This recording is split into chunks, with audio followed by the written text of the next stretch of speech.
राजू आलुरे यांनी सुरुवातीला भाजपकडून उमेदवारीचा इच्छुक फॉर्म भरला होता.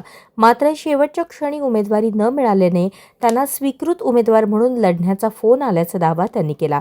मात्र त्याबाबत त्यांनी कोणताही दुजोरा दिला नसल्याचे स्पष्ट केले.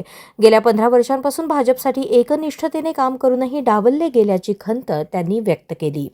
पक्षासाठी प्रामाणिकपणे काम करणाऱ्यांपेक्षा चाटुगिरी करणाऱ्यांना तिकीट दिले गेले असा गंभीर आरोप करत आलुरे यांनी नाराजी व्यक्त केली. तरीही ते खचले नसून अपक्ष म्हणून निवडणूक लढवून जनतेच्या पाठिंब्यावर विजय मिळवण्याचा ठाम विश्वास त्यांनी व्यक्त केला. मी राजू आलुरे, प्रभाग क्रमांक 5. मला चिन्ह ऑटो रिक्षा मिळालेले आहे व माझ्या दोघे भगिनी आहेत. शीतल गाडगे ओबीसी मधनं महिलामधनं आहेत, त्यांना कपाट चिन्ह मिळालं आहे व माझ्या दुसऱ्या लहान भगिनीला सफरचिन्ह चिन्ह मिळालेलं आहे. आपल्याबरोबर जे आवळे होते काय झालं ते आमच्यावर आवळे जे होते त्यांना पालकमंत्र्यांनी काल बोलावून घेतलं. त्यांना खूप दबाव आला. त्यांना आम्ही स्वतःहून सांगितलं की तुम्हाला पक्षाचं चिन्ह मिळालंय, आमच्यामुळे तुमचं काय बरं वाईट होणे, नुकसान होऊ नये, त्यामुळे तुम्ही बिंदास तुम्ही ते जाऊ शकता. पण आम्ही त्यांना स्वतःहून आज पाठवलेलं आहे.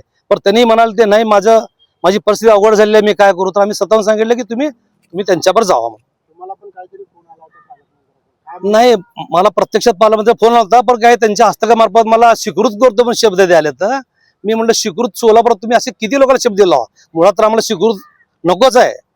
पालकमंत्री तुम्ही आज आहे उद्या नाही, आम्ही कुणाच्या मागाला स्वीकृत द्या म्हणून, आणि आम्हाला स्वीकृतीची गरज नाही. आम्ही मैदानात उतरले, लढून जिंकूनच दाखवणार. आज काय आपण एक सर्वे केलाय तर त्याचं काय सर्वे नाही, गेली 10 ते 15 वर्षाला भारतीय जनता पार्टीचं आम्ही निष्ठेने आमची टीम काम करते आहे. आणि भारतीय जनता पार्टीचे पहिल्या सार्वत्रिक निवडणुकीमध्ये एका उमेदवाराला तिकीट दिलं होतं भाजपने, एका व्यक्तीला. तेव्हा भारतीय जनता पार्टीच्या कमळ चिन्हाला 95 मतं पडले होते. मग नंतर 2012ला माझ्या पत्नीला तिकीट दिलं, मी 1700 मतं घेतली. 2012 मध्ये माझ्या पत्नीला 1700 मतं पडले. तिथून आम्ही हार झालं तर आम्ही पक्षाचं काम अडवलं. बाळेगावात प्रस्तावित पूर्वी काँग्रेसचं वर्चस्व होतं, ते सगळं वर्चस्व आम्ही सगळ्या कार्यकर्त्यांनी मोडून काढून नंतर मला उमेदवारी दिल्यानंतर मी 3500 मतं 3600 मतं घेतले होते. थोडक्या मतांनी निसटता पराभव झाला माझा. भाजपकडनं उमेदवारी दिली होती, तुम्हाला नाकारले, काय भावना आहेत? मला उमेदवारी माझं उमेदवारी कट झाली नाही, मला कोणी नाकारलं नाही. माननीय आमदार अजयकुमार देशमुख यांच्या यादीतून आमच्या निष्ठावंत कार्यकर्त्याची आमची यादी, आमची नावं गेले होते. पण मालकाच्या घरी जी दोघत घटना घडली, काही वितुष्ट मंडळीने आमचे नावं काढून त्यांना सोयीस्कर जे त्यांच्या बंगल्यावर 4 वेळा पाया पडत जातात अशा चमचेगिरी लोकांना गेल्या महिन्यात पक्षात आलेल्या लोकांना तिकीट दिलेलं आहे. त्याचं वाईट वाटतंय. आपल्यातल्या 2 उमेदवाराला 3:30-4:30 वाजता एबीसी फॉर्म आहे म्हणून असं फोन आले होते, हे कितपत खरं आहे? आमचे जे ओपनचे उमेदवार होते, सुरवशे महिला, त्यांच्या पतीला फोन आला 4:30 वाजता की तुम्ही ओपन मधनं भरला तर ओपन मधनं भरू नका, ओबीसी मध्ये भरा, तुम्हाला ओबीसीचं बी फॉर्म आम्ही लावून देऊ. पण आमचे उमेदवार म्हणले मी ओपन मध्ये फॉर्म भरले, ओबीसी मध्ये तुम्ही फॉर्म बी फॉर्म कसं जोडता. तर त्यांनी त्याची चिंता तुम्ही करू नका, ते सगळं आमच्याकडे आहे, फक्त तुम्ही हा म्हणला. पण आमचे श्री सुरवशे त्याला त्या असल्या गोष्टीला बळी पडले नाही. मी ओपन मध्ये लढणार त्यांना स्पष्ट सांगितले. मालक म्हणाले होते आणि देशमुख बापू पण म्हणाले होते की जरी तुम्ही दुसऱ्या पक्षात गेलात तरी कार्यकर्त्यांच्या पाठीशी आम्ही सदैव राहू. मग त्यांचा आता असं काही कॉल वगैरे आला होता का तुम्ही अपक्ष थांबला म्हणलं? नाही, अजून त्यांचा आमचा काही संपर्क झाला नाही. आम्ही या सगळ्या प्रक्रियेमध्ये होतो. आज आम्हाला चिन्ह मिळालं, इथून मालकाची दिशा मालक स्पष्ट करतील. पण आमची दिशा किंवा आमचा निर्णय ठाम आहे, आम्ही अपक्ष निवडणूक लढणारच जिंकणार.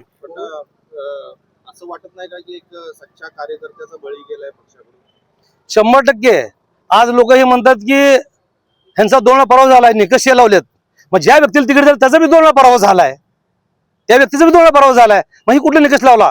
जी व्यक्ती बाहेरची आहे, आमच्या वार्डात सुद्धा त्यांचं मतदाराचं नाव नाही, आणि पक्षांनी त्यांना बोलून देवेंद्र कोटे त्यांना बोलून तिकीट देऊन जेणेकरून त्यांचा कोटेस गट वाढवायचा, त्यांना भाजप वाढवायचं नाही. 2029ला जर मोदी सरकार पडलं तर हे लोक 5 मिनिटात, हे लोक चालू आमदार आहेत ना देवेंद्र कोटे, 5व्या मिनिटात हे सगळे समर्थक घेऊन काँग्रेसमध्ये जातील. कारण त्यांच्या रक्तात काँग्रेस आहे, आमच्या रक्तात हिंदुत्व आहे, भगवा आहे. आमचा जीव जरी गेला, आम्हाला तिकीट नाही मिळालं तर आम्ही भारतीय जनता पार्टीत राहणार आहे. अपक्ष ठाम आहे, निर्णय झालेला आहे, त्यात बदल होणार नाही. कुणाचाही दबाव आला तर, 2 दिवसात अजून काय घडामोडी झाल्या? कसल्याही घडामोडी घडू दे, असं कोण नाही आहे की आम्हाला प्रेशर आणू शकणारा. आम्ही हाडाचे कार्यकर्ते आहेत.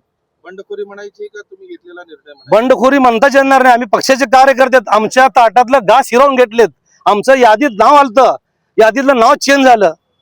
आमदारच्या घरात घटना घडल्यामुळे त्यांनी त्याचा गैरफायदा घेऊन आमचं यादीतनं नाव काढून त्यांना जे हवे ते लोक, त्यांच्या तळवे चढणाऱ्या लोकांना त्यांनी तिकीट देऊन त्यांचं गट निर्माण करायचा प्रयत्न करण्यासाठी आमच्यासारख्या निष्ठावान कार्यकर्त्याचा बळी दिलेला आहे. काय विरोधकांना काय इशारा असेल? विरोधकाला विचारा म्हणजे आम्ही त्यांना विरोध समजत नाही. माननीय आमदार अजयकुमारच्या माध्यमातून आम्ही गेल्या 10 वर्षात कोट्यावधी रुपयाचा निधी आम्ही भारतीय जनता पार्टीच्या कार्यकर्त्यांनी लोकांपर्यंत पोहोचवलेला आहे. त्या विकासाच्या जोरावर आम्ही निवडणुकीला सामोरं चाललोय. प्रभागातील नागरिकांना तुमचं काय आव्हान असणार आहे? प्रभागाच्या नागरिकाला आव्हान मी करण्यापेक्षा प्रभागातील नागरिकांनी माझं जेव्हा यादीत नाव आलं नाही, लोकांनी जर आम्हाला फोन करून सगळीकडे बोलून घेतले, तुम्ही उभा राहा, तुमच्यावर अन्याय झालेला आहे, निवडणूक आम्ही हातात घेतल्या, तुम्ही कसला विचार करू नका म्हणले. त्यांच्या भरोश्यावर मला आव्हान करायची गरज नाही. लोकांनीच आम्हाला सांगितलं की तुम्ही निवडणूक उभा राहा, ते आम्ही बघून घेऊ.